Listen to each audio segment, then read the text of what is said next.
اعوذ باللہ من الشیطان الرجیم بسم اللہ الرحمن الرحیم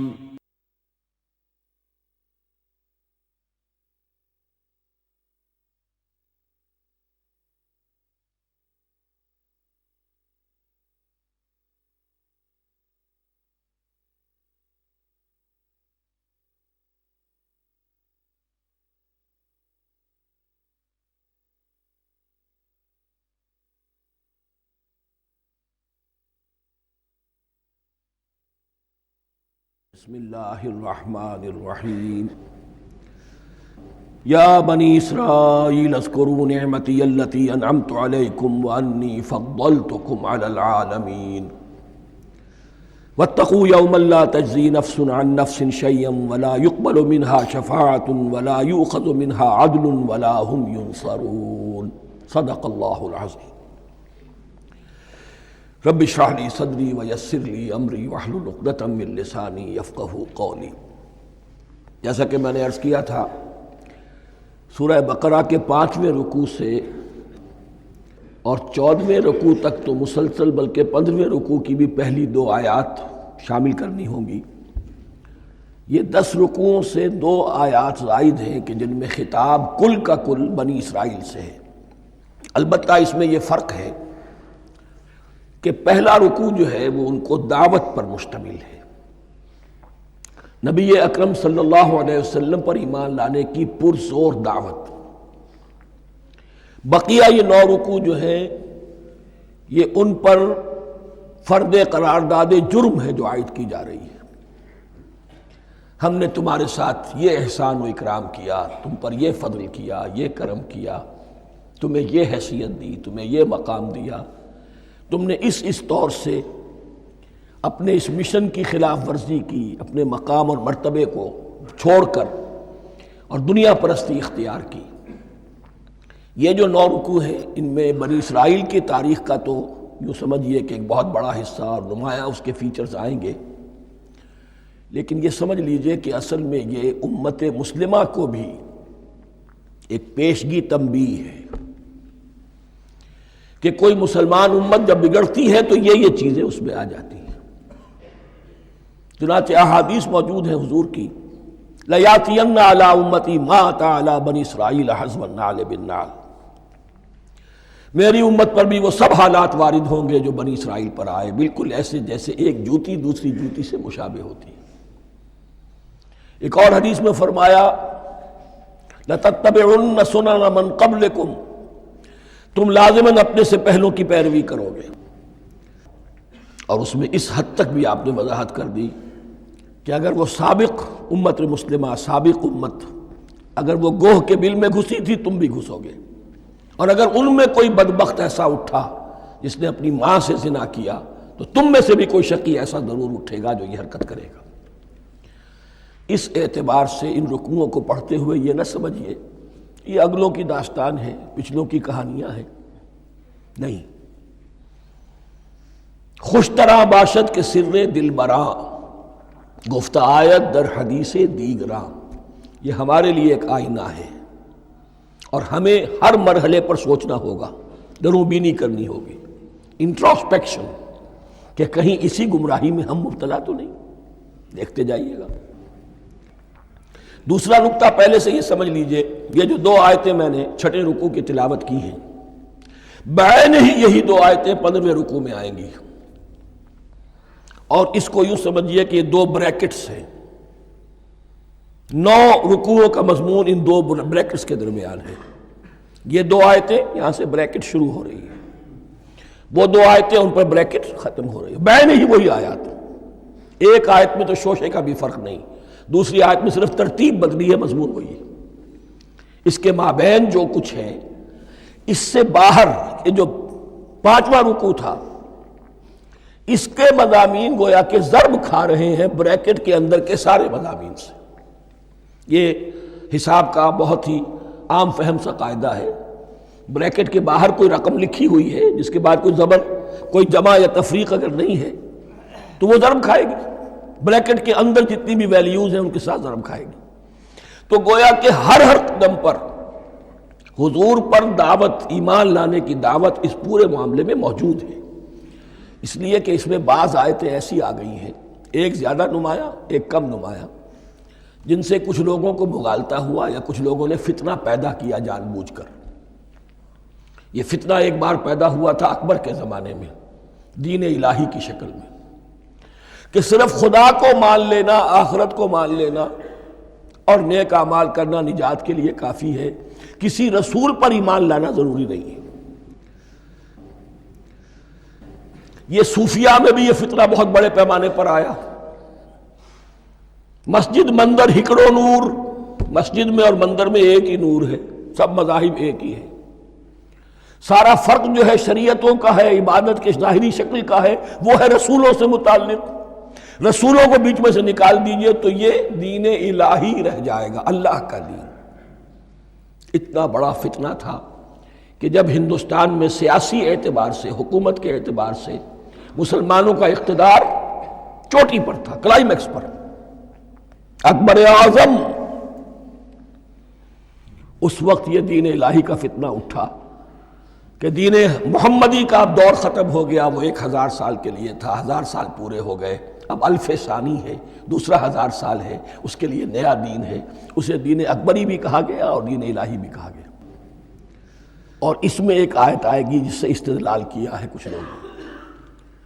اس صدی میں پھر یہ فتنہ اٹھا تھا گاندھی کے فلسفے کے ذریعے سے، اور ایک بہت بڑا نابغہ انسان مسلمانوں میں سے، بہت بڑا نابغہ، جینیس، ابو الکلام آزاد، وہ بھی اس فتنے کا شکار ہو گیا۔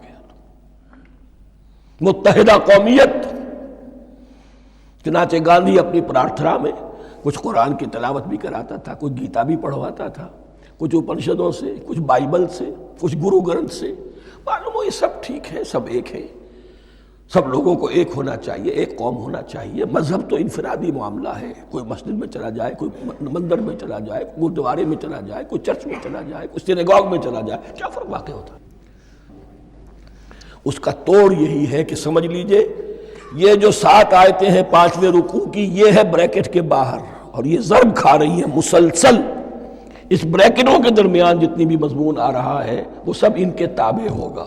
گویا کہ جہاں تک حضور پر ایمان لانے کا معاملہ ہے وہ انڈرسٹوڈ سمجھا جائے گا، مقدر سمجھا جائے گا ہر مرحلے پر ان 2 بریکٹوں کے مابین۔ اب چلیے بسم اللہ۔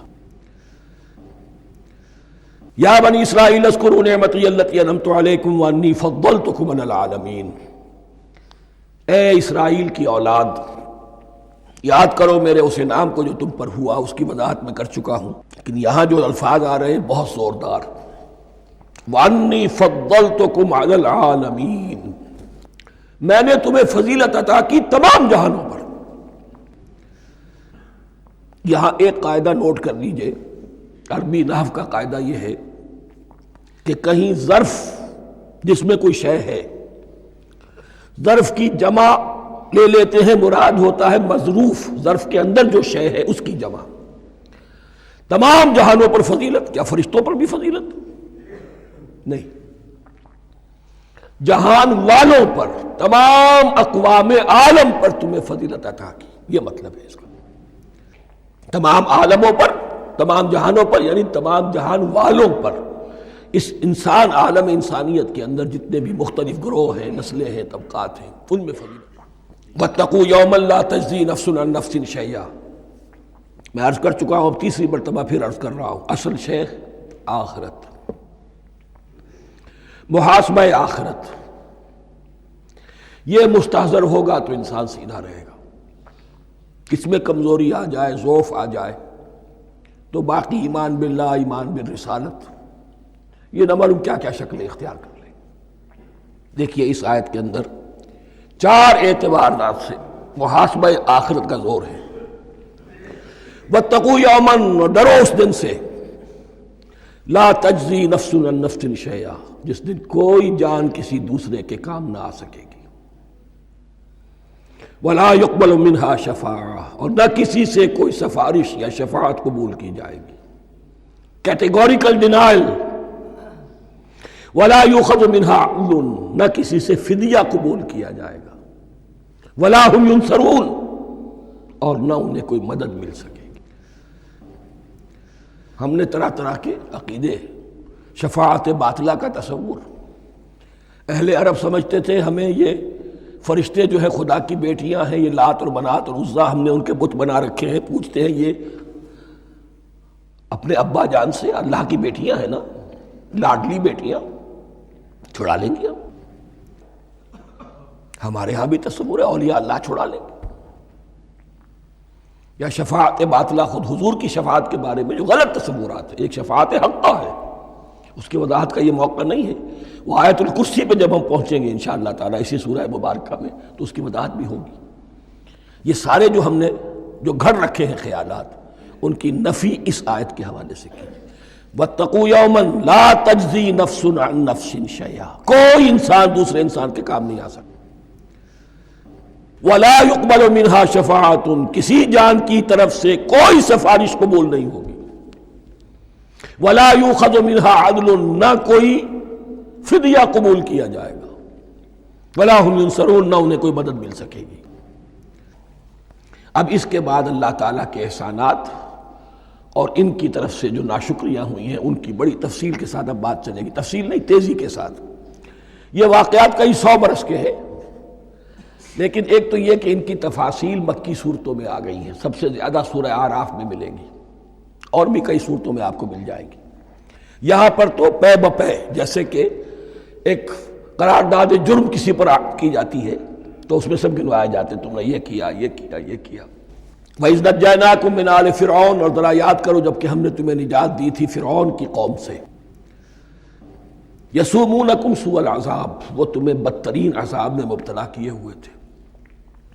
يُذَبِّحُونَ أَبْنَاءَكُمْ وَيَسْتَحْيُونَ نِسَاءَكُمْ، تمہارے بیٹوں کو ذبح کر ڈالتے تھے اور تمہاری عورتوں کو زندہ رکھتے تھے۔ عورتیں تو پھر ان کے کام آتی تھی، گھر میں کام کاج کے لونیاں بنتی تھی، گھروں میں ڈال لیتے تھے، لیکن لڑکوں کو، اور یہ 2 موقع پر ہوا ہے بنی اسرائیل کے ساتھ، یہ بعد میں انشاءاللہ اس کی تفصیل آئے گی۔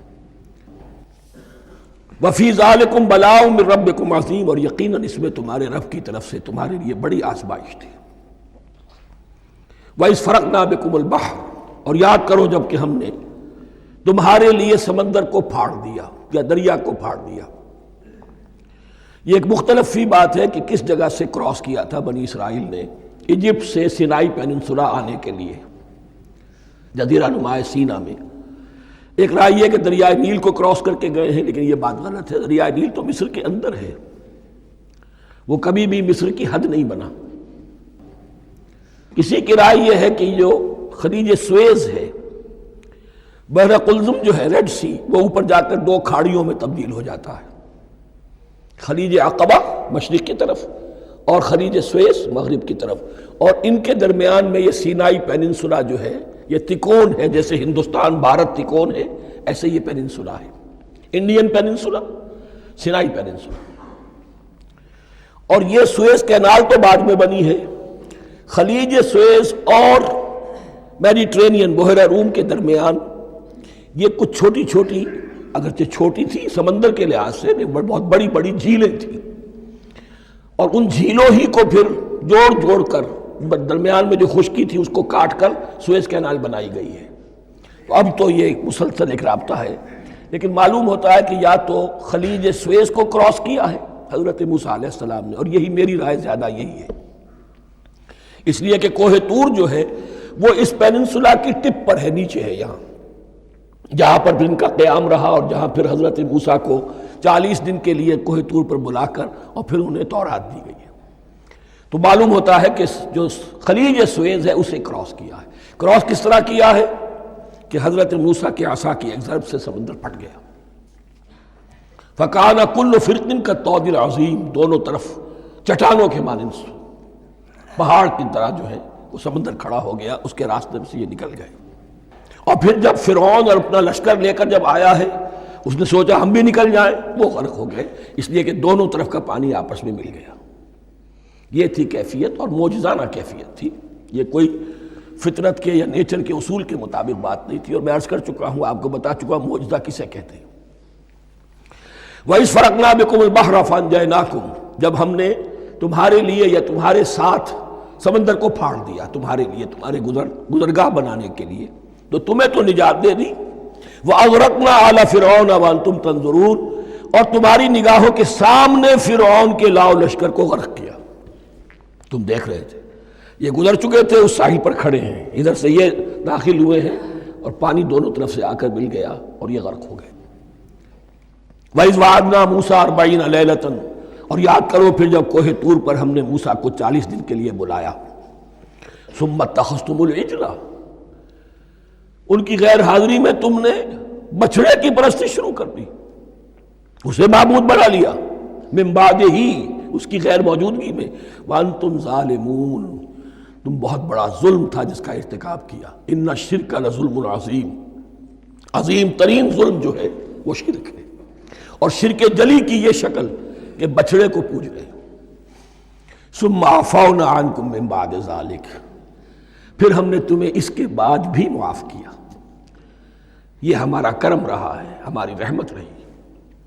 من بعد ذلک لعلکم تشکرون، تاکہ تم شکر کرو۔ وَإِذْ آتَيْنَا مُوسَى الْكِتَابَ وَالْفُرْقَانَ لَعَلَّكُمْ تَهْتَدُونَ، اور یاد کرو جب کہ ہم نے موسیٰ کو کتاب اور فرقان عطا فرمائی۔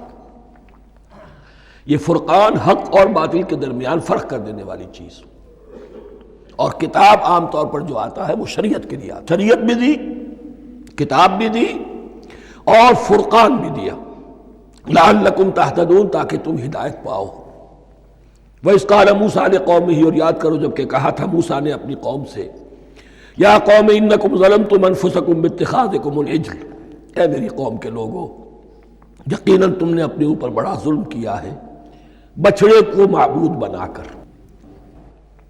فَتُوبُوا إِلَىٰ بَارِئِكُمْ، پس توبہ کرو اپنے پروردگار، اپنے خالق کی جناب میں۔ باری، باری اللہ تعالیٰ ہے، باری۔ فَاقْتُلُوا أَنفُسَكُمْ، تو قتل کرو اپنے آپ کو۔ یہ چیز جو ہے تورات میں تفصیل سے آئی ہے، قرآن میں نہیں ہے۔ اسی اعتبار سے میں نے آپ کو بتایا تھا کہ تورات کا مطالعہ اس اعتبار سے مفید ہے کہ بہت سے واقعات کا قرآن میں ذکر ہے، اجمالاً اشارہ ہے، اس کی تفصیل کے لیے ہمیں تورات سے رجوع کرنا پڑتا ہے، ورنہ یہ کہ اس آیت کا صحیح مفہوم واضح نہیں ہوگا۔ فَاقْتُلُوا أَنفُسَكُمْ، اپنے آپ کو قتل کرو، کیا مانی؟ یہ قتل مرتد کی سزا ہے۔ وہاں معلوم ہوتا ہے کہ حضرت موسیٰ نے یہ حکم دیا، 12 قبیلے تھے، ہر قبیلے میں سے کچھ لوگوں نے یہ کفر اور شرک کیا، باقی لوگوں نے نہیں کیا۔ انہیں حکم دیا گیا کہ اپنے قبیلے کے لوگ ان کو قتل کریں جو ان کے قبیلے میں سے اس کفر کے مرتکب ہوئے۔ انفسکم سے مراد یہ اپنے قبیلے کے لوگوں کو تم قتل کرو، اس لیے کہ قبائلی زندگی جو ہوتی ہے آپ کو معلوم ہے، اس میں کوئی اور قبیلہ ہاتھ لگا دے تو قبائلی عصبیت بھڑک اٹھے گی۔ 70,000 یہودی قتل ہوئے، اس سے بڑی توبہ اور ممکن نہیں، اس سے بڑا پرج، کسی بھی آئیڈیالوجیکل پارٹی کے اندر پرج بہت ضروری ہوتا ہے۔ کچھ لوگ آ گئے ایک نظریے کو قبول کر کے، رفتہ رفتہ نظریہ اوجل ہو گیا، کچھ مفادات، کچھ چودراہٹیں یہ مقدم ہو گئی، اسی سے جماعتیں خراب ہوتی ہیں، غلط راستے پہ پڑ جاتی ہیں، تحریکیں بھٹک جاتی ہیں۔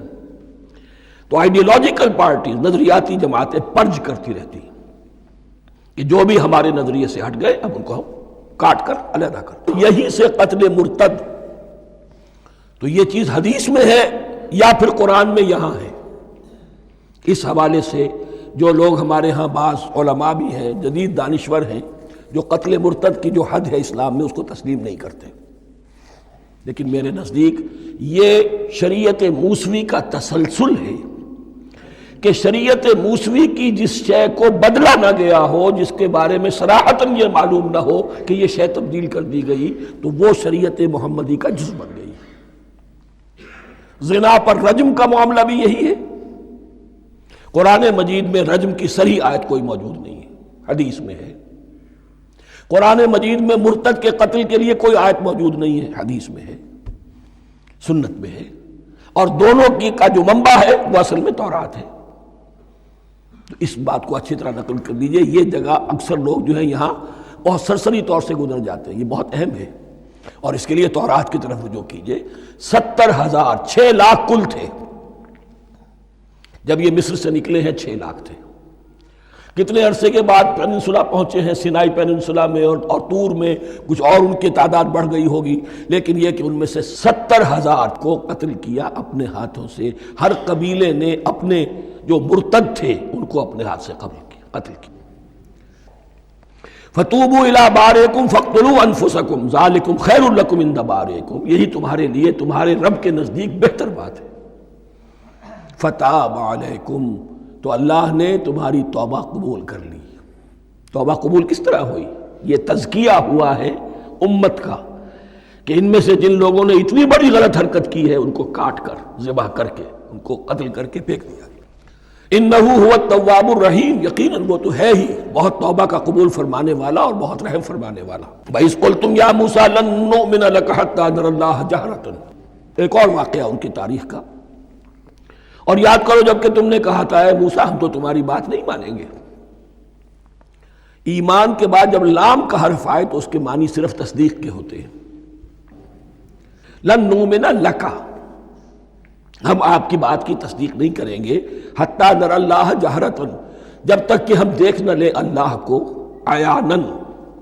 ہمیں کیا پتا اللہ نے یہ کتاب دی آپ کو، آپ تو لے کر آ گئے، ہمارے سامنے تو پتھر کی کچھ تختیاں ہیں، اس پہ کچھ لکھا ہوا، کس نے لکھا ہمیں کیا پتا۔ اب دیکھیے ایک حضرت موسیٰ کی خواہش تھی رب ارنی انظر الیک، وہ کچھ اور شے تھی۔ یہ تخریبی ذہن ہے جو یہ کہہ رہا ہے کہ ہم بھی چاہتے ہیں کہ اللہ کو اپنی آنکھوں سے دیکھیں اور معلوم ہو کہ واقعی اس نے یہ کتاب آپ کو دی ہے۔ فَأَخَذَتْكُمُ الصَّاعِقَةُ، تو تمہیں آ پکڑا ایک بہت بڑی کڑک نے، ایک بہت بڑی کڑک ہوئی اور سب کے سب مردہ ہو گئے۔ وَأَنْتُمْ تَنظُرُونَ، تمہارے دیکھتے دیکھتے ایک کڑک نے تمہیں آ لیا۔ ثُمَّ بَعَثْنَاكُمْ مِنْ بَعْدِ مَوْتِكُمْ، پھر ہم نے تمہیں دوبارہ اٹھایا تمہاری موت کے بعد۔ بعض لوگ اس کی یہ تعویل کر رہے ہیں کہ یہ موت نہیں تھی بلکہ بے ہوش ہو گئے تھے، یعنی جو بھی کڑک تھی اس کی وجہ سے سب کے سب بے ہوش ہو کے گر گئے۔ لیکن میرے نزدیک یہاں تعویل کی ضرورت نہیں، بعث بعد الموت اللہ کے لیے کوئی مشکل نہیں۔ ہم الفاظ کو خواب کا کو ان کے اصل جو مفہوم ہے جو کہ صاف ہے، صریح ہے، اس سے خواب کا کاہے کے لیے موڑ کر لے کر جائیں۔ ثم بعثناکم من بعد موتکم لعلکم تشکرون، تاکہ تم شکر کرو۔ وظللنا علیکم الغمام وانزلنا علیکم المن والسلوى، اور ہم نے تم پر ابر کا سایہ کیا۔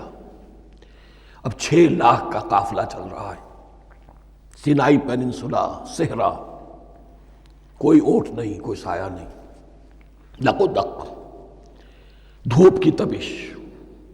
تو اللہ کا فضل ہوا کہ ایک سائے کی طرح ابر جو ہے ان کے ساتھ ساتھ جہاں جہاں وہ جا رہے ہیں وہ ابر ان پر سایہ کیے ہوئے۔ وَأَنزَلْنَا عَلَيْكُمُ الْمَنَّ وَالسَّلْوَىٰ، کھانے کو کچھ نہیں، تو من اور سلوہ نازل کیے گئے۔ من ایسے اترتا تھا رات کے وقت کہ جیسے شبنم کے قطرے ہوتے ہیں، لیکن وہ ہوتا تھا کسی ایسی چیز کا جس میں شیرینی تھی، اور پھر وہ زمین پر آ کر جم کر وہ ایک گویا کے دانہ بن جاتے تھے، یہ ان کا اناج ہو گیا۔ کاربوہائیڈریٹ سپلائی اس سے ہو گئی، من سے۔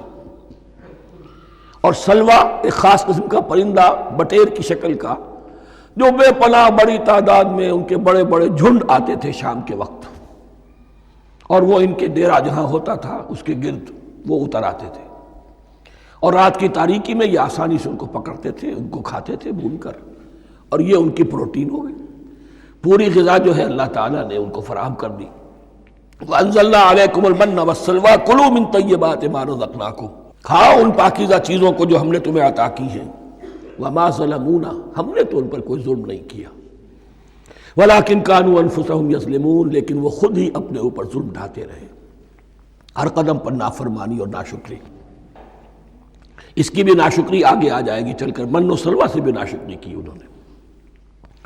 وَإِذْ قُلْنَا ادْخُلُوا هَٰذِهِ الْقَرْيَةَ فَكُلُوا مِنْهَا حَيْثُ شِئْتُمْ رَغَدًا وَادْخُلُوا الْبَابَ سُجَّدًا وَقُولُوا حِطَّةٌ نَغْفِرْ لَكُمْ خَطَايَاكُمْ، اور یاد کرو جب کہ ہم نے تم سے کہا تھا اس شہر میں داخل ہو جاؤ اور پھر کھاؤ اس میں سے بافراغت جہاں سے چاہو جو چاہو، لیکن دیکھنا دروازے میں داخل ہونا جھک کر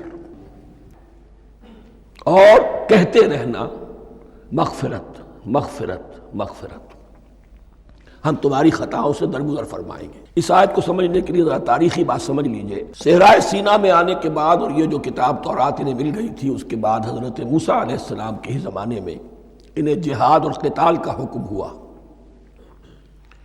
اس سے پوری قوم نے انکار کر دیا، یہ سورہ مائدہ میں آئے گا۔ اس پر اللہ تعالیٰ نے ایک سزا مسلط کر دی ان پر کہ 40 برس تک اسی صحرا میں بھٹکتے پھریں گے۔ اگر یہ ابھی قتال کرتے، جہاد کرتے، تو پورا فلسطین ان کے ہاتھ پر ابھی فتح کرا دیتے، لیکن چونکہ انہوں نے بزدلی دکھائی ہے، اب سزا یہ ہے فَإِنَّهَا مُحَرَّمَةٌ عَلَيْهِمْ 40 سَنَةً يَتِيهُونَ فِي الْأَرْضِ، اب 40 برس تک یہ اسی صحرا میں بھٹکتے پھریں گے، اور ارض فلسطین جو ان کے لیے ارض موعود تھی وہ ان پر حرام کر دی گئی 40 سال کے لیے۔ اس 40 سال کے عرصے میں حضرت موسیٰ کا بھی انتقال ہو گیا، حضرت ہارون کا بھی ہو گیا، اور اس عرصے میں ایک نئی نسل پیدا ہوئی۔ وہ جو غلامی کا داغ اٹھائے ہوئی نسل آئی تھی مصر سے، جن کے اندر مورل کیریکٹر جو ہے وہ بہت کمزور ہو جاتا ہے، وہ پوری نسل ختم ہو گئی، نئی نسل اب پیدا ہوئی۔ 40 برس صحرا میں پیدا ہوئے، یہی پلے بڑھے، ان میں اب ایک جذبہ تھا۔ حضرت موسیٰ کے پھر جو خلیفہ تھے یوشع ابن نون، جوشوا، تورات میں ان کا نام جوشوا ہے، یوشع، ان کی سرکردگی میں اب بنی اسرائیل کی اس نئی نسل نے قتال کیا، جنگ کی، اور پہلا شہر جو فتح ہوا وہ اریحا۔ آج بھی وہ شہر جو ہے جیریکو جو آپ دیکھتے ہیں خبروں کے اندر آتا ہے بار بار، اریحا اس کا پرانا نام ہے، یہ شہر فتح ہوا۔ اس فتح کی بات کا تذکرہ ہو رہا ہے۔ یاد کرو جب کہ ہم نے تم سے کہا تھا اس بستی میں، اس شہر میں داخل ہو جاؤ فاتحانہ، اور پھر جو کچھ یہاں ہے، جو نعمتیں ہیں، ان سے متمتع ہو، کھاؤ پیو، لیکن داخل ہونا سجدہ کرتے ہوئے، مراد کیا؟ جھک کر، یعنی ایسا نہ ہو کہ تکبر کی وجہ سے تمہاری گردنیں اکڑ جائیں، گردنیں جھکا کر اللہ کا احسان مانو، یہ نہ سمجھو کہ یہ فتح تم نے حاصل کی۔ اس کی تفسیر اصل میں نظر آتی ہے حضور کی شخصیت میں، کہ جب فتح مکہ کے موقع پر مکے میں داخل ہوئے ہیں تو جس سواری پر آپ بیٹھے ہوئے تھے، آپ کی پیشانی اس کی گردن کے ساتھ جڑی ہوئی تھی۔ یہ وقت ہوتا ہے جب کہ تکبر اور تعلی، فاتح کی حیثیت سے آنا، اور بندہ مومن کے لیے یہی وقت ہے تواضع کا، جھکنے کا۔ وَقُولُوا حِطَّةٌ، حتیٰ یحط تو کہتے ہیں جھاڑ دینے کو، تو اس کے معنی کیا ہے؟ اے اللہ ہمارے گناہ جھاڑ دے، مغفرت، اے اللہ ہمیں مغفرت، ہماری مغفرت فرما، جو خطائیں ہو گئی بخش دے۔ قولوا حِطَّةٌ، تمہاری زبان پر استغفار ہونا چاہیے، تمہاری گردنیں جھکی ہوئی ہونی چاہیے۔ نغفر لکم خطایاکم، اگر تم اس پر عمل کرو گے ہم تمہاری خطائیں جو ہیں انہیں معاف فرما دیں گے۔ وسنزید المحسنین، اور جو تم میں محسن ہوں گے انہیں اور بھی زیادہ دیں گے، اور انعام و اکرام آئیں گے۔ فبدل الذین ظلموا قولا غیر الذی قیل لہم، تو ان میں سے جو ظالم تھے، جو بد کردار تھے، انہوں نے بدل دیا، ایک اور قول اختیار کر لیا اس قول کی جگہ جو انہیں کہا گیا تھا حتہ حتہ، انہوں نے کہنا شروع کیا حنطہ حنطہ، ہمیں تو گیہوں چاہیے۔ یہ بعد میں ابھی آ جائے گا اگلے رکوع کے اندر، کہ من و سلوہ سے ان کی طبیعتیں بھر گئی تھی، ایک ہی چیز کھا کے۔ اب وہ کہہ رہے تھے کوئی چیز ہمیں جو ہے زمین کی روئیدگی میں سے، پیداوار میں سے، تو وہ ان کے زبان پر انہوں نے مذاق اڑاتے ہوئے گویا کہ حضرت موسیٰ علیہ السلام کے ذریعے سے حکم ملا ہے، استہزاء کر رہے ہیں، حتۃ کی بجائے حنطۃ۔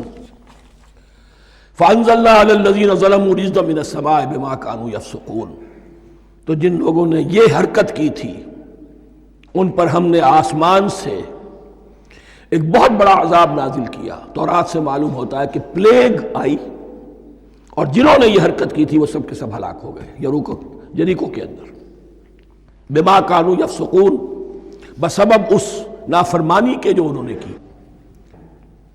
وَإِذِ اسْتَسْقَىٰ مُوسَىٰ لِقَوْمِهِ فَقُلْنَا اضْرِب بِّعَصَاكَ الْحَجَرَ، اب یہ پھر صحرائے سینا کا واقعات آ رہے ہیں، ان میں ترتیب زمانی نہیں ہے۔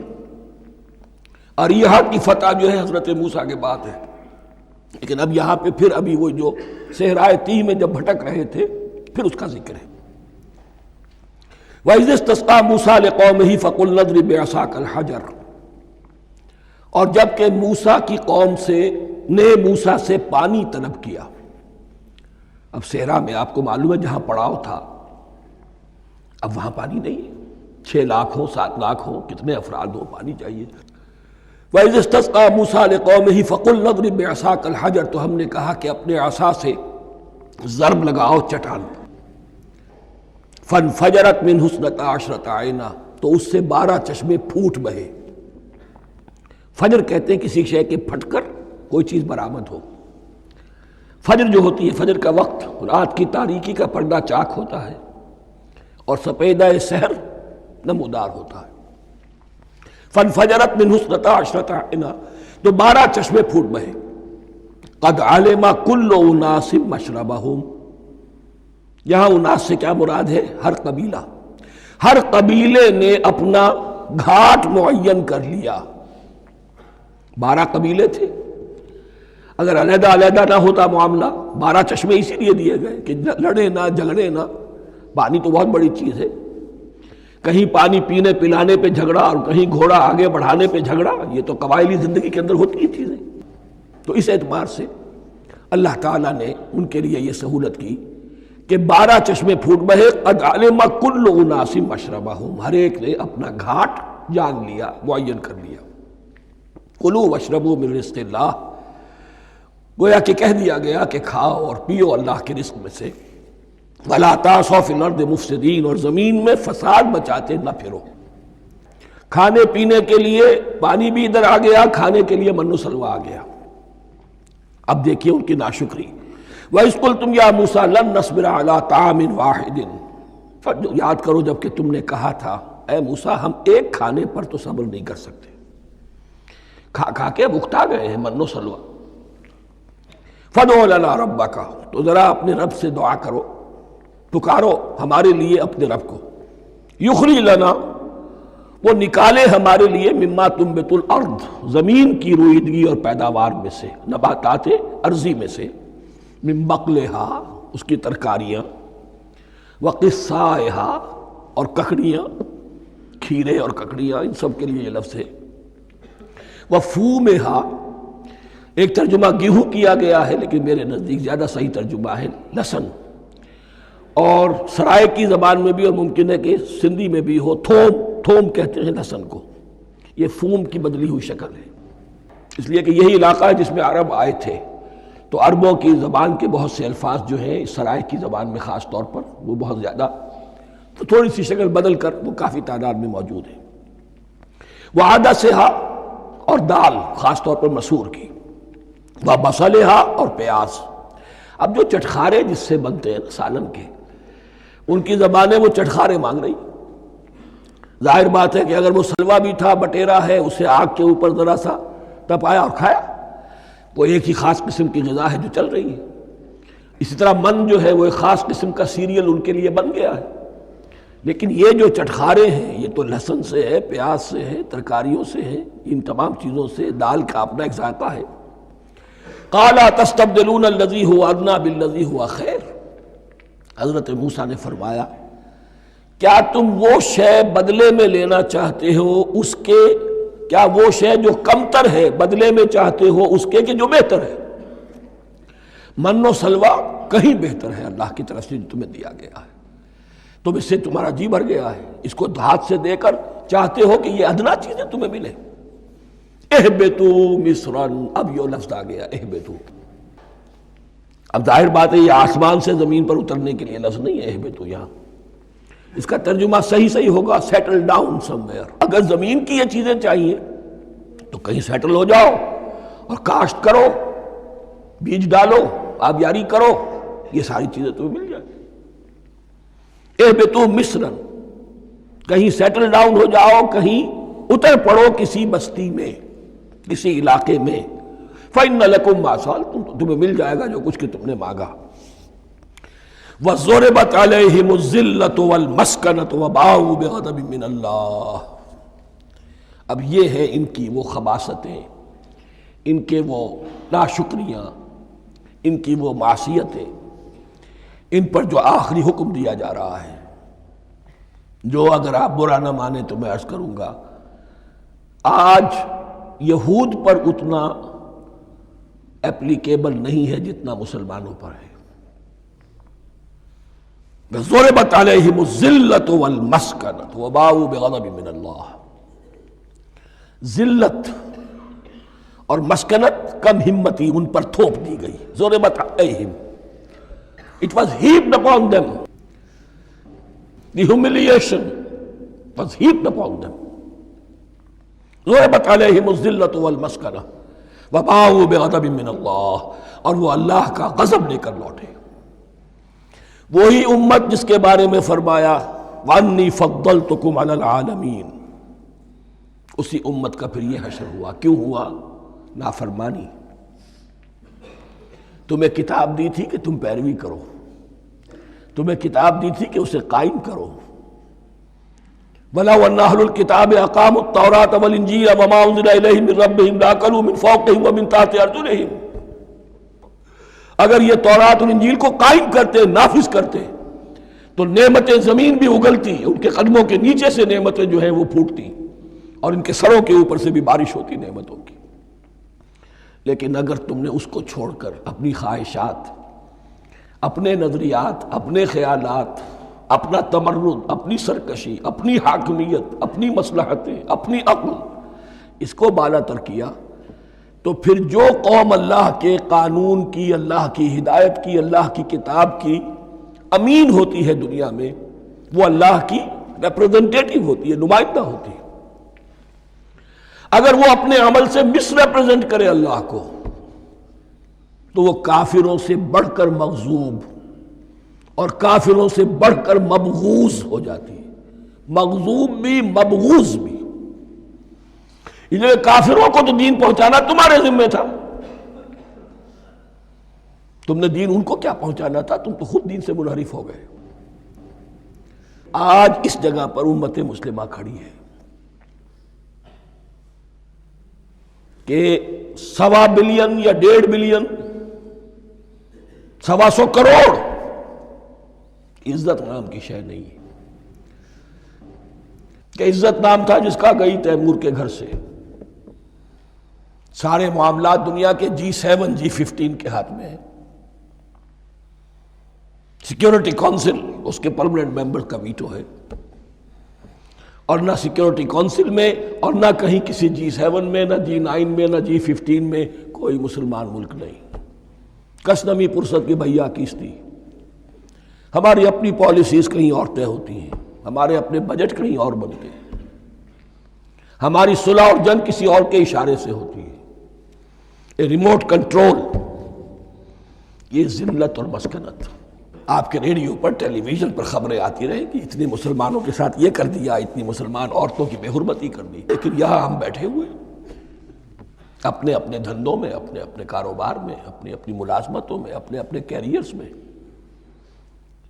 دنیا میں کیا کچھ ہو رہا ہے۔ بہرحال اس وقت یہ جو ہے، میں نے جیسا کہ عرض کیا تھا کہ یہ ہے تاریخ بنی اسرائیل کی، لیکن خوشترا باشد کے سر دل براں، گفت آیت در حدیث دیگراں، یہ ہمارا نقشہ ہے آج اس آیت میں۔ ضربت علیہم الذلۃ والمسکنۃ وباؤوا بغضب من اللہ۔ اور یہ کیوں؟ ذالک بانہم کانوا یکفرون بآیات اللہ، یہ اس لیے کہ وہ اللہ کی آیات کا انکار کرتے رہے۔ وَيَقْتُلُونَ النَّبِيِّينَ بِغَيْرِ الْحَقِّ، اللہ کے نبیوں کو ناحق قتل کرتے رہے۔ ہمارے ہاں بھی مجددین امت میں سے کتنے ہیں جو جیلوں میں ڈالے گئے، جن کو ایسی ایسی مار پڑی ہے کہ کہا جاتا ہے کہ ہاتھی کو بھی وہ مار پڑتی تو برداشت نہ کرتا۔ احمد ابن حنبل کے ساتھ کیا ہوا؟ ابو حنیفہ جیل میں انتقال کیا، امام مالک کے کندھے کھینچ دیے گئے، اتار دیے گئے، منہ کالا کر کے اور اونٹ پر بٹھا کر پھرایا گیا۔ امام دار الہجرہ شیخ احمد سرہندی جیل میں رہے، سید احمد بریلوی اور ان کے ساتھیوں کو خود مسلمانوں نے تہہ تیغ کیا ہے۔ بہرحال یہ داستانیں ہیں، اب نبی تو کوئی نہیں آئے گا، ان کے ہاں نبی تھے، ہمارے ہاں مجددین ہیں، علماء حق ہیں، جیسے کہ حدیث بھی ہے علماء امتی کا انبیاء بنی اسرائیل، تو جو انہوں نے انبیاء کے ساتھ کیا ہم نے مجددین اور علماء کے ساتھ کیا۔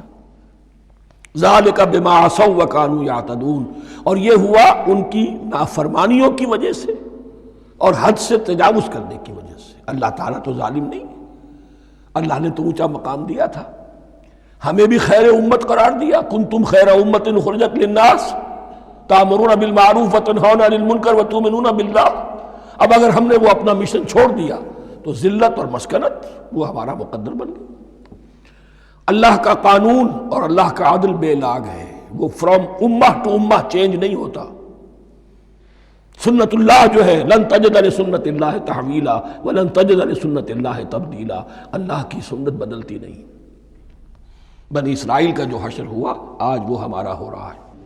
بہرحال اس پر میری جو کتاب ہے سابق اور موجودہ مسلمان امتوں کا ماضی حال اور مستقبل، اس کا مطالعہ کیجیے۔ اب آ گئی وہ آیت کہ جس سے استدلال کیا گیا ہے کہ ایمان بالرسالت نجات کے لیے ضروری نہیں ہے۔ ان الذین آمنوا والذین ہادوا والنصارى والصابئین من آمن باللہ والیوم الآخر وعمل صالحا فلہم اجرہم عند ربہم ولا خوف علیہم ولا ہم یحزنون۔ یقیناً جو لوگ ایمان لائے، اور اس سے مراد ہے جو ایمان لائے حضور پر، محمد پر صلی اللہ علیہ وسلم، والذین ہادوا، اور جو یہودی ہو گئے، والنصارى، اور نصرانی، والصابئین، اور صابی وہ لوگ تھے عراق کے علاقے میں رہتے تھے جو کہتے تھے کہ ہم دین ابراہیمی پر ہیں، لیکن ان کے ہاں بھی بہت کچھ بگڑ گیا تھا، جیسے حضرت ابراہیم کی نسل، حضرت اسماعیل کی نسل بگڑ گئی تھی، تو اس طرح وہ بھی بگڑ گئے تھے۔ ستارہ پرستی زیادہ تر ان کے ہاں تھی۔ من آمن باللہ والیوم الآخر، جو کوئی بھی ایمان لایا اللہ پر اور یوم آخر پر، وعمل صالحا، اور اس نے عمل کیے اچھے، فلہم اجرہم عند ربہم، تو ان کے لیے محفوظ ہے ان کا اجر ان کے رب کے پاس، ولا خوف علیہم ولا ہم یحزنون، اور نہ ان پر کوئی خوف ہوگا اور نہ وہ کسی حزن سے دوچار ہوں گے۔ ظاہر الفاظ کے اعتبار سے دیکھیے کہ یہاں ایمان بالرسالت کا ذکر نہیں ہے۔ ویسے تو اگر کوئی اس سے یہ غلط استدلال کرتا ہے تو اس کا پہلا جو اصولی جواب ہے وہ تو یہ ہے کہ ایسی حدیثیں بھی موجود ہیں، من قال لا الہ الا اللہ دخل الجنہ، تو اس کے کیا معنی ہے؟ صرف کہنے سے جنت میں داخل ہو جائیں گے، کسی عمل کی ضرورت نہیں؟ جواب یہ دیا جائے گا پورے قرآن کو سامنے رکھو، پورے حدیث کے ذخیرے کو سامنے رکھو، کسی ایک جگہ سے کوئی ایک نتیجہ نکال لینا وہ صحیح نہیں۔ لیکن اس کے علاوہ وہ اصول جو میں بیان کر چکا ہوں کہ یہ سلسلہ شروع کہاں سے ہوا ہے، 5واں رکوع، وَآمِنُوا بِمَا أَنزَلْتُ مُصَدِّقًا لِمَا مَعَكُمْ وَلَا تَكُونُوا أَوَّلَ كَافِرٍ بِهِ۔ انہیں ایمان کی زوردار دعوت سے تو یہ ساری بات شروع ہوئی ہے۔ اب فصاحت اور بلاغت کا یہ تقاضا ہے کہ بار بار اس کو دہرایا نہ جائے، وہ بات انڈرسٹوڈ رہے گی، مقدر رہے گی، سمجھی جائے گی کہ ہر جگہ پر وہ موجود ہے، اس لیے کہ ساری گفتگو ہو رہی ہے اسی کے حوالے سے۔ وَآمِنُوا بِمَا أَنزَلْتُ مُصَدِّقًا لِمَا مَعَكُمْ وَلَا تَكُونُوا أَوَّلَ كَافِرٍ بِهِ وَلَا تَشْتَرُوا بِآيَاتِي ثَمَنًا قَلِيلًا وَإِيَّايَ فَاتَّقُونِ۔ اس حوالے سے یوں سمجھیے اب اس آیت کو کہ یہاں پر کچھ الفاظ محذوف مانے جائیں گے۔ ان الذین آمنوا والذین ہادوا والنصارى والصابئین من آمن باللہ والیوم الآخر وعمل صالحا فی ایامہم فلہم اجرہم عند ربہم ولا خوف علیہم ولا ہم یحزنون۔ ہر دور میں جبکہ ابھی حضرت عیسیٰ نہیں آئے تھے تو جو بھی یہودی تھے اس وقت تک، حضرت موسیٰ کے ماننے والے، وہ جو بھی اللہ پر ایمان رکھتے تھے اور نیک عمل کرتے تھے، آخرت کو مانتے تھے، ان کی نجات ہو جائے گی۔ لیکن حضرت عیسیٰ کے آنے کے بعد ان کو نہیں مانا، اب وہ کافر قرار۔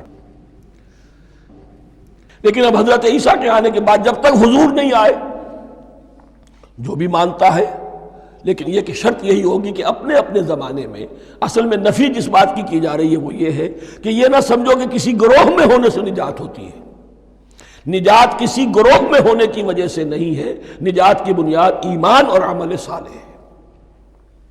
کسی رسول پر ایمان لانا اپنے دور کے رسول پر وہ تو لازم ہے، لیکن یہ ہے کہ اس پر ایمان تو لے آئے اور وہ عمل صالح نہیں ہے تو نجات نہیں ہوگی۔ تو یہ اپنے اپنے دور میں، اپنے اپنے زمانے میں ہر امت کے لیے وَلِكُلِّ أُمَّةٍ أَجَلٌ قرآن مجید کے ایک مقام پر آیا ہے، ہر امت کے لیے ایک خاص معین مدت ہے۔ اس معینہ مدت میں اب ظاہر بات ہے جو لوگ حضور کی بعثت سے پہلے فوت ہو گئے ان پر تو کوئی ذمہ داری نہیں تھی حضور پر ایمان لانے کی، اور ایسے لوگ تھے، ایسے موحدین مکے میں موجود تھے جو یہ کہتے تھے کعبے کے پردے پکڑ پکڑ کر، اے اللہ ہم صرف تجھے پوجنا چاہتے ہیں، صرف تیری بندگی کرنا چاہتے، لیکن جانتے نہیں کیسے کریں۔ یہ بات موجود تھی اور ان کا انتقال بھی ہو گیا۔ یہ زید، سعید ابن زید، سعید جو حضرت عمر کے بہنوئی تھے اور وہ عشرہ مبشرہ میں سے ہیں، ان کی اہلیہ حضرت فاطمہ بنت خطاب، ان دونوں کے ایمان کو اللہ نے ذریعہ بنایا حضرت عمر کے ایمان کا، اور یہ والد تھے سعید کے زید، وہ یہ کہتے ہوئے دنیا سے چلے گئے حضور کی ابھی بعثت ہی نہیں ہوئی تھی، اے اللہ میں صرف تیری بندگی کرنا چاہتا ہوں، کیسے کروں یہ نہیں جانتا۔ اسی کو ذہن میں رکھیے، اہدنا الصراط المستقیم جو میں نے کہا تھا، ایک سلیم الفطرت انسان، سلیم العقل انسان توحید تک پہنچ جاتا ہے، آخرت کو پہچان لیتا ہے، لیکن اب کیا کروں؟ اس شریعت کے لیے، ان احکام کے لیے وہ دستے سوال دراز کرنے پر مجبور ہے۔ الحمدللہ رب العالمین الرحمن الرحیم مالک یوم الدین ایاک نعبد و ایاک نستعین اہدنا الصراط المستقیم۔ اسی صراط المستقیم کی دعا کا یہ جواب اب آئے گا، شروع ہوگا سورہ بقرہ سے، یہ کرو یہ نہ کرو، یہ فرض ہے، یہ تم پر لازم کیا گیا، یہ چیز حرام کی گئی، وغیرہ وغیرہ۔ ان الذين آمنوا والذين هادوا والنصارى والصابئين من آمن بالله واليوم الآخر وعمل صالحا، اور محذوف الفاظ فی ازمنتہم، اپنے اپنے زمانے میں، یا فی ایامہم، فلہم اجرہم عند ربہم ولا خوف علیہم ولا هم یحزنون۔ وَإِذْ أَخَذْنَا مِیثَاقَکُمْ وَرَفَعْنَا فَوْقَکُمُ الطُّورَ، اور ذرا یاد کرو جب کہ ہم نے تم سے عہد لیا، قول و قرار لیا، اور تمہارے اوپر اٹھا دیا طور کو، پہاڑ کو۔ جب تورات دی گئی تو اس وقت ایک کیفیت معجزانہ طور پر ایسی پیدا کی گئی، ان کے اوپر ایک رعب ڈالنے کے لیے اور خشیت قلب میں پیدا کرنے کے لیے کوہ طور اٹھا کر معلق کر دیا گیا۔ اس وقت کہا گیا خذوا ما آتیناکم بقوۃ، تو اس قول و قرار کے وقت ایک معجزے کی شکل یہ ہوئی تھی۔ وَإِذْ أَخَذْنَا مِیثَاقَکُمْ وَرَفَعْنَا فَوْقَکُمُ الطُّورَ خُذُوا مَا آتَیْنَاکُمْ بِقُوَّةٍ وَاذْکُرُوا مَا فِیہِ لَعَلَّکُمْ تَتَّقُونَ، پکڑو اس کو مضبوطی کے ساتھ جو ہم نے تمہیں دیا ہے، اس حدیث، اس کتاب کو، تورات کو، اس شریعت کو، ان احکام کو۔ وَاذْکُرُوا مَا فِیہِ، اور یاد رکھو اسے جو کچھ کہ اس میں ہے، لَعَلَّکُمْ تَتَّقُونَ، تاکہ تم بچ سکو۔ ثُمَّ تَوَلَّیْتُم مِّن بَعْدِ ذَلِکَ، پھر تم نے روگردانی کی اس کے بعد، اس میثاق کو توڑا، میثاق الست کو توڑا تھا، اور دوسرے یہ میثاق شریعت جو تم سے لیا گیا اس کو بھی توڑا۔ ثم تولیتم من بعد ذلک فلولا فضل اللہ علیکم ورحمتہ لکنتم من الخاسرین، پھر اگر اللہ کا فضل تمہارے شامل حال نہ ہوتا اور اس کی رحمت تمہاری دستگیری نہ کرتی رہتی، بار بار تمہیں معاف کیا، تمہیں مہلت دی، تو اگر یہ چیز نہ ہوتی تو اسی وقت سے تم خسارہ پانے والے اور تباہ ہونے والے ہو جاتے۔ وَلَقَدْ عَلِمْتُمُ الَّذِينَ اعْتَدَوْا مِنْكُمْ فِي السَّبْتِ، اور تمہیں خوب معلوم ہے تم میں سے وہ لوگ جنہوں نے سبت کے قانون کو توڑا، حد سے تجاوز کیا۔ یہ واقعہ تفصیل کے ساتھ سورہ اعراف میں آئے گا کہ ان کی شریعت میں ہفتے کا روز معین کر دیا گیا تھا، کوئی دنیاوی کام نہیں ہوگا۔ آج بھی وہ لوگ جو ہے سبت کو، جو بھی پریکٹسنگ جیوز ہیں، وہ اس کی پابندی کرتے ہیں، وہ بڑی شدت سے کرتے ہیں۔ لیکن ایک زمانے میں ایک خاص ان کا قبیلہ تھا کہ جس نے ایک بڑے ہی شرعی ہیلہ ایجاد کر کے اس قانون کی دھجیاں بکھیری، تفصیل ہم پڑھیں گے سورہ اعراف میں۔ وَلَقَدْ عَلِمْتُمُ الَّذِينَ اعْتَدَوْا مِنْكُمْ فِي السَّبْتِ، اور تمہارے علم میں ہے تمہارے وہ لوگ کہ جنہوں نے سبت کے قانون کے ضمن میں خلاف ورزی کی، فَقُلْنَا لَهُمْ كُونُوا قِرَدَةً خَاسِئِينَ، تو ہم نے کہہ دیا ان کو کہ ہو جاؤ ذلیل بندر، ان کی شکلیں مس کر دی گئی، انہیں بندروں کی شکل میں تبدیل کر دیا گیا۔ فَجَعَلْنَاهَا نَكَالًا لِمَا بَيْنَ يَدَيْهَا، پھر ہم نے اس واقعے کو یا اس بستی کو ایک بنا دیا مثال، لوگوں کے لیے ان کی عبرت کے سامان بنا دیا، ان کے لیے بھی جو سامنے موجود تھے اس زمانے کے لوگ، اور ان کے لیے بھی جو بعد میں آنے والے تھے۔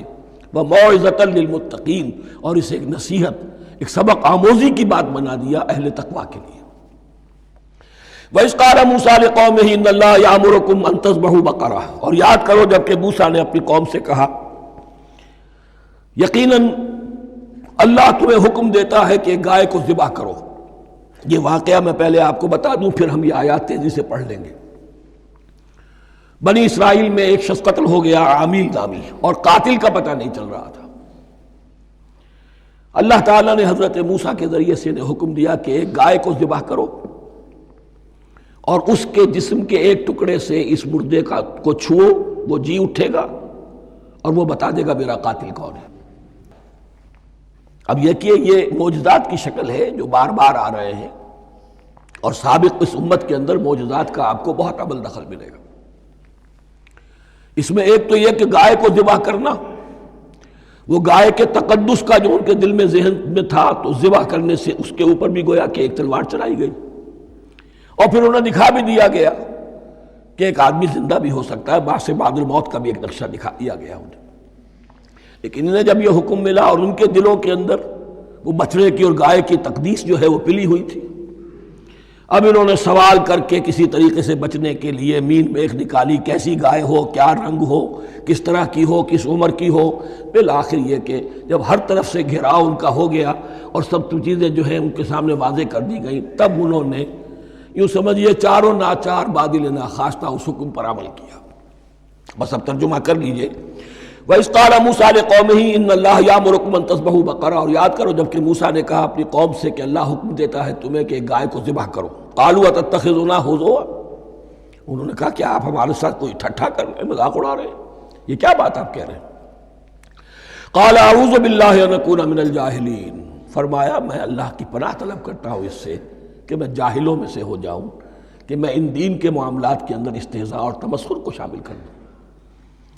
قالوا ادع لنا ربك يبين لنا ما هي، اب انہوں نے کہا اچھا ایسی بات ہے تو ذرا اپنے رب سے دعا کیجئے کہ وہ ہم پر واضح کر دے کہ وہ کیسی ہو۔ قال انه يقول، حضرت موسیٰ نے فرمایا اللہ تعالیٰ فرماتا ہے انها بقرة لا فارض ولا بکر، وہ ایک ایسی گائے ہونی چاہیے کہ جو نہ بوڑھی ہو نہ بالکل بچھیا ہو، عوان بین ذالک، ان کے بین بین ہو۔ فَفَعَلُوا مَا تُؤْمَرُونَ، تو اب کر گزرو جو تمہیں حکم دیا گیا۔ قَالُوا ادْعُ لَنَا رَبَّكَ يُبَيِّن لَنَا مَا لَوْنُهَا، اب انہوں نے پھر کہا ذرا ایک دفعہ اور دعا کیجئے اپنے رب سے، وہ ہمیں بتا دے اس کا رنگ کیسا ہونا چاہیے۔ قَالَ إِنَّهُ يَقُولُ إِنَّهَا بَقَرَةٌ صَفْرَاءُ فَاقِعٌ لَوْنُهَا تَسُرُّ النَّاظِرِينَ، فرمایا اللہ فرماتا ہے کہ وہ گائے ایسی ہونی چاہیے زرد رنگ، شوخ رنگ، شوخ زرد رنگ کی، چمکیلی، جو دیکھنے والوں کو خوب اچھی لگے، پسند آئے، دل میں کھپ جانے والی۔ اب جو زیادہ سے زیادہ ان کے ہاں مقدس سمجھے جاتے تھی گائے، رفتہ رفتہ سوال کر کے اگر پہلے ہی حکم پر وہ کر دیتے تو کسی بھی گائے کو ذبح کر دیتے، لیکن یہاں گھیراؤ ان کا ہو رہا ہے کہ جس کی تقدس کا ان کے ذہن میں زیادہ سے زیادہ تاثر ہے اسی کو واضح کیا جائے۔ قالوا ادع لنا ربك يبين لنا ما هي، پھر انہوں نے کہا ذرا اللہ سے دعا کیجئے اور وہ ہمیں یہ بتائے کہ وہ کیسی ہو۔ ان البقرہ تشابہ علینا، یقیناً ہم کچھ شبے میں پڑ گئے ہیں، یہ گائے کا معاملہ مشتبہ ہو گیا ہے ہم پر۔ قال انہ یقول، فرمایا اللہ فرماتا ہے انہا بقرۃ لا ذلول تثیر الارض ولا تسقی الحرث، وہ ایک ایسی گائے ہونی چاہیے کہ جو کوئی جس سے مشقت نہ لی جاتی ہو، نہ وہ ہل جوتتی ہو اور نہ وہ رہٹ کا پانی کھینچتی ہو۔ تسیر الارض، نہ تو وہ زمین کو جوتنے میں، ہل چلانے میں کام نہیں لی جائے، ولا تسقی الحرث، اور نہ کھیتی کو پانی پلانے کے لیے وہ پانی کھینچنے میں استعمال کیا جائے۔ مسلمتن، اور پوری سالم ہونی چاہیے، یک رنگ، لا شیۃ فیہا، اس میں کسی دوسرے رنگ کا کوئی داغ تک نہ ہو۔ اب کیا کرتے، گھیراؤ میں آ گئے۔ قالوا الآن جئت بالحق، کہا انہوں نے کہ ٹھیک ہے، اب تو آپ نے بات جو ہے پوری طریقے سے واضح کر دی۔ فَذَبَحُوهَا وَمَا كَادُوا يَفْعَلُونَ، تب انہوں نے اس کو ذبح کیا اور وہ کرنے والے نہیں تھے، دل میں نہیں تھا، بادل ناخواش تھا۔ اب دیکھیے یہاں ترتیب ذرا واقعے کی جو ہے مختلف ہو گئی ہے۔ جو اس ذبح بقرہ کا سبب تھا وہ بعد میں بیان ہو رہا ہے۔ تورات میں چونکہ واقعات کو اس طریقے سے بیان کیا ہے لہذا وہاں ترتیب دوسری ہے۔ وَإِذْ قَتَلْتُمْ نَفْسًا فَادَّارَأْتُمْ فِيهَا، اور یاد کرو جب کہ تم نے ایک جان کو قتل کیا تھا اور اس کا الزام تم ایک دوسرے پر لگا رہے تھے، یعنی کسی کا پتہ نہیں چل رہا تھا قاتل کون ہے۔ وَاللَّهُ مُخْرِجٌ مَا كُنتُمْ تَكْتُمُونَ، اور اللہ تعالیٰ فیصلہ کر چکا تھا کہ جو کچھ تم چھپا رہے ہو اسے نکال کر رہے گا، واضح کرے گا۔ فَقُلْ اضْرِبُوهُ بِبَعْضِهَا، تو ہم نے حکم دیا کہ اس کی لاش کو اس گائے کے ایک ٹکڑے سے، اس کے جسم کے ایک حصے سے ضرب لگاؤ۔ كَذَلِكَ يُحْيِي اللَّهُ الْمَوْتَىٰ، اور دیکھو اس طریقے سے اللہ مردوں کو زندہ کر دے گا۔ تھوڑی دیر کے لیے وہ زندہ ہوا اور اس نے اپنے قاتل کا نام بتا دیا۔ وَيُرِيكُمْ آيَاتِهِ لَعَلَّكُمْ تَعْقِلُونَ، اور وہ تمہیں دکھاتا ہے اپنی آیات تاکہ تم عقل سے کام لو۔ اب جو الفاظ آ رہے ہیں بہت سخت ہیں، بہت سخت ہیں، لیکن ان کو پڑھتے ہوئے درون بینی ضرور کیجیے گا، اپنے اندر جھانکیے گا۔ ثُمَّ قَسَتْ قُلُوبُكُمْ، پھر تمہارے دل سخت ہو گئے۔ جب دین میں ہیلے بہانے نکالے جانے لگے اور ہیلوں بہانوں کے ذریعے سے شریعت کے احکام سے بچا جائے، اللہ کو دھوکہ دینے کی کوشش کی جائے، اس کا جو نتیجہ نکلتا ہے وہ دل کی سختی ہے۔ ثم قست قلوبکم، پھر تمہارے دل سخت ہو گئے۔ فہی کالحجارۃ او اشد قسوہ، تو وہ تو اب پتھروں کے مانند ہیں بلکہ سختی میں ان سے بھی زیادہ شدید ہے۔ یہ ویسے بھی فصاحت اور بلاغت کا بھی بڑا ایک عمدہ مقام ہے قرآن کا۔ وَإِنَّ مِنَ الْحِجَارَةِ لَمَا يَتَفَجَّرُ مِنْهُ الْأَنْهَارُ، پتھروں میں سے تو ایسے بھی ہوتے ہیں جن میں سے چشمے پھوٹ بہتے ہیں۔ وَإِنَّ مِنْهَا لَمَا يَشَقَّقُ فَيَخْرُجُ مِنْهُ الْمَاءُ، اور ایسے بھی ہیں جو شق ہو جاتے ہیں، پتھر چٹانیں، ان میں سے پانی برآمد ہو جاتا ہے۔ وَإِنَّ مِنْهَا لَمَا يَهْبِطُ مِنْ خَشْيَةِ اللَّهِ، اور ان میں وہ بھی ہوتے ہیں جو اللہ کے خوف سے گر پڑتے ہیں۔ وَمَا اللَّهُ بِغَافِلٍ عَمَّا تَعْمَلُونَ، اور اللہ تعالیٰ غافل نہیں ہے اس سے کہ جو تم کر رہے ہو۔ یہ کیفیت جو ہے ثم قست قلوبکم فہی کالحجارۃ او اشد قسوہ، ہے کون؟ یا بنی اسرائیل اذکروا نعمتی التی انعمت علیکم وانی فضلتکم علی العالمین، جن پر 1400 برس ایسے گزرے کہ کوئی لمحہ ایسا نہ تھا کہ نبی موجود نہ ہو، جنہیں 3 کتابیں دی گئیں، لیکن یہ کہ اپنی بدعملی، عقائد میں بھی مین بیخ کر کے اپنے آپ کو بچانے کے راستے نکال لینا، اعمال میں بھی ہیلوں کے ذریعے سے، کتاب الحیل کے ذریعے سے اپنے آپ کو ذمہ داریوں سے مبرہ کر لینا، اس کا نتیجہ پھر یہ نکلتا ہے۔ اللہ تعالیٰ مجھے اور آپ کو اس انجام بد سے بچائے۔ بارک اللہ لی ولکم فی القرآن العظیم ونفعنی وإیاکم بالآیات والذکر الحکیم۔